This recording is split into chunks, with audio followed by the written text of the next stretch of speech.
கார்ல ஸ்டெப்னி மாற்றுவது இவ்வளவு சுலபமா? ஜாக்கிய இந்த இடத்துல வைங்க, முடிந்தது வேலை. கார்ல டயர் பஞ்சர் ஆனா பலர் உடனே பயப்படுறாங்க. இது நமக்கு தெரியாத வேலை, கார் சாய்ந்து விடுமோன்னு நினைச்சு ஸ்டெப்னி மாற்றாம மெக்கானிக்க கூப்பிடுறாங்க. ஆனா உண்மை என்னன்னா, ஸ்டெப்னி மாற்றதுல முக்கியமான விஷயம் ஜாக்கி எங்க வைக்கிறோம்னு தான். ஒவ்வொரு கார்லையும் கதவுக்கு கீழே சைட்ல ஜாக் பாயிண்ட் பீடிங்னு சொல்ற ஒரு குறிப்பிட்ட இடம் இருக்கும். அந்த இடம் காரோட உடலை தாங்குற மாதிரி ஃபேக்டரியிலேயே டிசைன் பண்ணப்பட்ட இடம். அதனால ஜாக்கி எப்போதுமே அங்கே தான் போகணும். பல பேர் என்ன பண்ணுவாங்கன்னா, கார் அடிப்பகுதி எங்கேயாவது ஜாக்கி வச்சு தூக்கிடுவாங்க. இதுதான் பெரிய தவறு. அப்படி பண்ணினா கார் பேலன்ஸ் கெடும், பாடி பெண்ட் ஆகும், சில நேரம் ஜாக்கியே வலிக்கிடும். ஸ்டெப்னி மாற்றுறப்போ இன்னும் சில முக்கிய விஷயங்கள் இருக்கு. முதல்ல காரை முழுசா நிறுத்தணும். ஹேண்ட் பிரேக் கண்டிப்பாக போடணும்.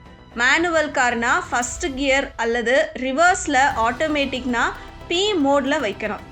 இதுக்கப்புறம் தான் ஜாக்கி யூஸ் பண்ணணும். மேலும் டயர் நட்டுகளை காரை முழுசையாக தூக்கும் முன்னாடியே சிறிது தளர்த்தி வச்சுக்கணும். கார் மேலே தூக்குன அப்புறம் அதை தளர்த்த போனால் கார் சாயிற வாய்ப்பு இருக்கு. ஸ்டெப்னி போட்டுட்டு நட்டுகளை இறுக்கினதும் காரை முழுசா கீழே இறக்குன அப்புறம் தான் கடைசியாக டைட் பண்ணணும். இது ஒரு முக்கியமான சேஃப்டி பாயிண்ட். சுருக்கமாக சொன்னால், ஸ்டெப்னி மாற்றுறது ரொம்ப பெரிய வேலை கிடையாது. ஆனால் சரியான ஜாக் பாயிண்ட், சரியான வரிசை, கொஞ்சம் கவனம், இந்த மூணும் இருந்தால் அவசர நேரத்தில் நீங்களே நிம்மதியாக ஸ்டெப்னி மாற்றிக்கலாம். லாங் டிரைவ் போவாங்க எல்லாருமே, டூர் இந்த மாதிரிலாம் இது போகிறப்ப பெரும் பிரச்சனையாக இருக்குது பார்த்தீங்கன்னா இந்த ஸ்டெப்னி மாட்டுறது தான். ஸ்டெப்னி வந்து மெக்கானிக் இருந்தால் ஈஸியாக மாட்டிடுவாங்க. பட் வந்து நீங்கள் அடுப்பாது சரி ஒரு இடையில மாட்டுறீங்க அப்படின்னா ஸ்டெப்னி எப்படி மாட்டுறது தான் நீங்கள் பார்க்க போகிறோம் ஈஸியாக. வந்து வண்டி ஹேண்ட்பேக் போட்டு நிப்பாட்டிட்டு வந்து நட்டை லூஸ் பண்ணி விட்டுக்கணும். நீங்கள் நட்டை லூஸ் பண்ணுறதுக்கு இந்த மாதிரி ஒன்று வச்சுக்கணும். இப்போ காரில் மோஸ்ட்லி பார்த்திங்கன்னா ஷார்ட்டாக தான் லிவர் கொடுத்துருப்பாங்க. அது வந்து நம்ம கழட்டுறதுக்கு ரொம்ப ஹார்டாக இருக்கும். அதனால் இந்த மாதிரி லிவர் கொஞ்சம் இருந்துச்சுன்னா ஃபுல்லாக போட்டு நீங்கள் இது பண்ணுறப்போ ரொம்ப ஈஸியாக இருக்கும். எல்லா நட்டையும் கொஞ்சம் லூஸ் பண்ணி விட்டுட்டு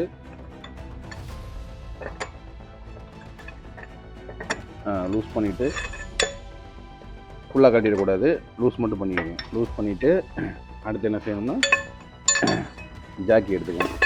ஜாக்கி பல பேருக்கு எப்படி யூஸ் பண்ணி தெரியாது.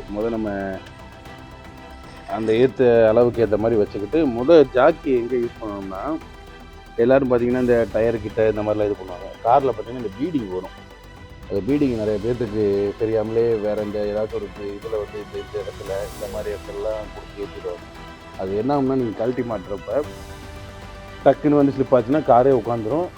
ரொம்ப ஒரு ஆபத்து சூழ்நிலை உண்டாக்கிடும். அதனால் வந்து இந்த பீடிங் கொடுத்துருப்பாங்க. அதுக்கு தான் அந்த இது கொடுத்துருப்பாங்க. எங்கேயும் பாவமாக இருக்கிறதுங்க அந்த பீடிங் பார்த்திங்கன்னா ஃபுல்லாகவே இருக்கும். ஃப்ரண்ட்டில் இருந்து பேக் வரையும் இருக்கும்.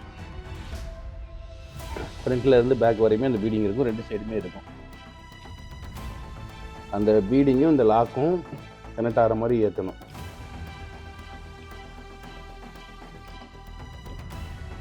ஏற்றிட்டிங்கன்னா நல்லா காய்க்கணும். மோஸ்ட்லி கையில் ஏற்றலாம். கை டைட்டாக இருந்துச்சுன்னா அடுத்த ஆப்ஷன் வந்து நீங்கள் லிவர் போட்டு தான் ஏற்றுற மாதிரி இருக்கும்.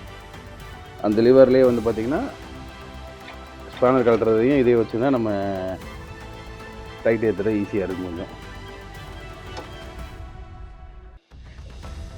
இதே இந்த இதில் இருக்கனால ஸ்லிப் ஆகாமல் இருக்கும். இதே நீங்கள் வேறு இடத்துல எங்கேயா மாட்டுறப்ப ஹைட் ஏற என்ன ஆகும்னா கொஞ்சம் சேஞ்சஸ் இதாகி ஸ்லிப்பாகி வண்டி டக்குன்னு இதாகிறதுக்கு கூட வாய்ப்பு இருக்குது. அதனால் இதை கொஞ்சம் கவனமாக இது பண்ணிக்கோங்க. ஹைட்டு பார்த்திங்கன்னா காரோட டயர் கழட்டுற அளவு ஹைட் ஏற்றுறா போதும். ரொம்ப ஹைட் ஏற்றுக்க தேவையில்லை.